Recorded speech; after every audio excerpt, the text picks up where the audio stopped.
कपिल शर्मा और उसकी पत्नी पर हुई फायरिंग। कपिल शर्मा ने खुलकर किया विरोध। कैफे खोलने की खुशी अब डर में बदल चुकी है। हंसी की दुकान खोलने वाले कपिल को अब अपनी जान की फिक्र सताने लगी है।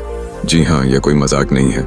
यह कोई शो का स्क्रिप्टेड हिस्सा नहीं है, बल्कि ये वो हकीकत है जो कनाडा की सड़कों पर गोलियों की आवाज के साथ गूंज रही है।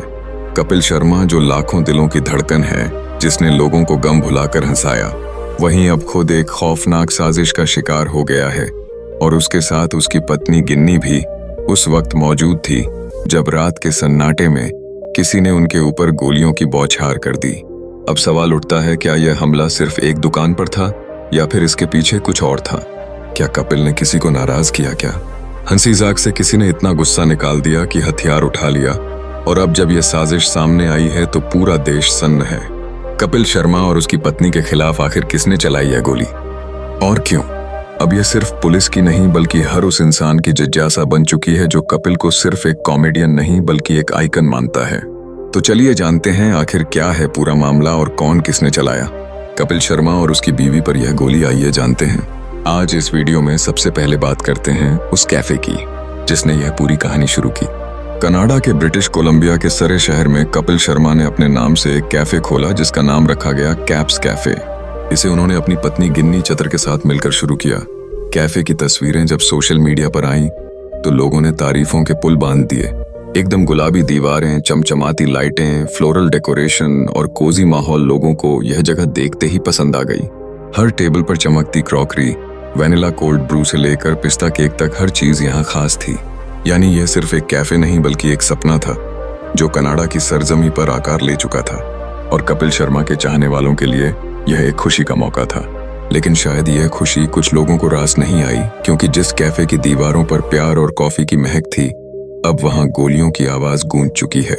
इस घटना ने सबको चौंका दिया है, क्योंकि कपिल जैसा इंसान जिसने हमेशा हंसी और पॉजिटिविटी फैलाई, उसी पर इतना बड़ा हमला हो गया, वह भी उस देश में जहां वह आराम की जिंदगी जी रहा था। यह हमला कोई मामूली नहीं था, क्योंकि यह सीधा एक आतंकवादी संगठन से जुड़ चुका है।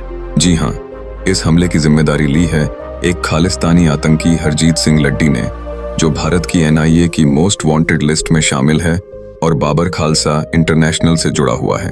9 जुलाई की रात करीब 1:50 पर जब शहर गहरी नींद में था, तब कपिल के कैफे के बाहर एक कार आई और उसमें बैठा एक व्यक्ति अचानक गोलियां चलाने लगा। बताया जा रहा है कि 9 से 12 गोलियां चलाई गईं। और खास बात यह थी कि उस वक्त कैफे के अंदर कर्मचारी भी मौजूद थे और कपिल की पत्नी गिन्नी भी वहां थी।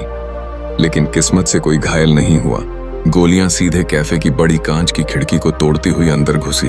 1 सेकंड की देरी होती तो कोई भी जान जा सकती थी। हमले के पीछे वजह क्या थी, इसकी भी जानकारी अब सामने आ चुकी है। हरजीत सिंह लड्डी ने दावा किया है कि उसने यह हमला इसलिए करवाया क्योंकि कपिल शर्मा के शो में पहले कुछ ऐसे एपिसोड्स दिखाए गए जिसमें निहंग सिखों की पारंपरिक पोशाक को लेकर मजाक उड़ाया गया था। उसे यह बात इतनी बुरी लगी कि उसने बदले की भावना में आकर यह हमला प्लान किया। उसने खुलेआम सोशल मीडिया के जरिए इसकी जिम्मेदारी ली और कहा कि यह पहला कदम है। अगर माफी नहीं मांगी गई तो अगला हमला और बड़ा होगा। यह बयान खुद एक खतरनाक चेतावनी है। अब सोचने वाली बात यह है कि कपिल शर्मा एक ऐसा शख्स है जिसने कभी धर्म को लेकर कोई नफरत नहीं फैलाई। उसने तो हमेशा भाईचारे और एकता की बातें की हैं। फिर भी उसे इस तरह निशाना बनाना क्या?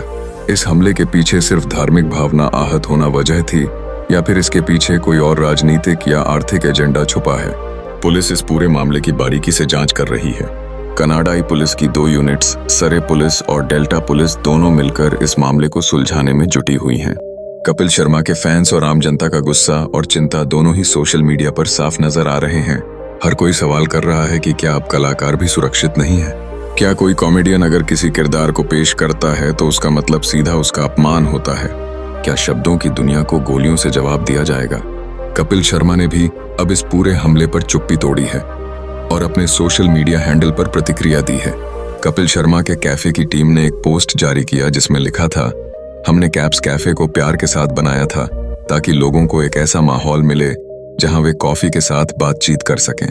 लेकिन इस तरह की हिंसा से हमारे सपने को बहुत गहरा झटका लगा है। हम सदमे में हैं लेकिन हार नहीं मानेंगे। हम सभी से प्यार और समर्थन के लिए शुक्रगुजार हैं। यह कैफे आप सभी की वजह से है और हम इसे और मजबूती से खड़ा रखेंगे। इस पोस्ट के जरिए कपिल शर्मा ने एक संदेश दिया कि वह डरने वाले नहीं हैं और ना ही झुकने वाले हैं। इस पूरे मामले ने अब न केवल कपिल के फैंस को बल्कि सरकार और एजेंसियों को भी हिलाकर रख दिया है। और यह सवाल उठने लगे हैं कि आखिर कपिल के खिलाफ ऐसी साजिश क्यों रची गई? क्या कपिल शर्मा किसी ऐसी ताकत के सामने खड़े हो गए थे जो नहीं चाहते थे कि उनकी बात फैले? क्या सिर्फ एक मजाक इतने बड़े हमले की वजह बन सकता है? क्या कनाडा की जमीन अब कलाकारों के लिए भी खतरे से खाली नहीं है?